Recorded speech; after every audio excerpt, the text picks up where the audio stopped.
তুমি কি জানো, আজ রাত থেকেই শুরু হয়েছে সেই রাতগুলোর ধ্বনি, যে রাত 1000 মাসের থেকেও বেশি মূল্যবান। যদি তুমি আজ রাতে জেগে থাকো, তাহলে হয়তো তোমার ভাগ্যে লিখে যেতে পারে লাইলাতুল কদর। রমজানের শেষ 10 রাত, এই সময়টাতেই লুকিয়ে আছে এক মহামূল্যবান রাত, লাইলাতুল কদর। একটি রাত যে রাতে করা একটি দোয়া, একটি সিজদা, একটি তওবা আপনার পুরো জীবন বদলে দিতে পারে। ভাবুন তো, 1000 মাস মানে প্রায় 83 বছর, অর্থাৎ এই একটি রাতের ইবাদত 83 বছরের ইবাদতের থেকেও বেশি সওয়াব এনে দিতে পারে।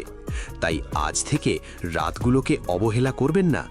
ঘুম একটু কমান, মোবাইল একটু দূরে রাখুন, আর আল্লাহর কাছে বলুন, হে আল্লাহ, আমি দুর্বল, আমি ভুল করেছি, কিন্তু আমি আপনার ক্ষমা চাই। কারণ আল্লাহ সবচেয়ে বেশি ভালোবাসেন যে বান্দা আন্তরিকভাবে ফিরে আসে।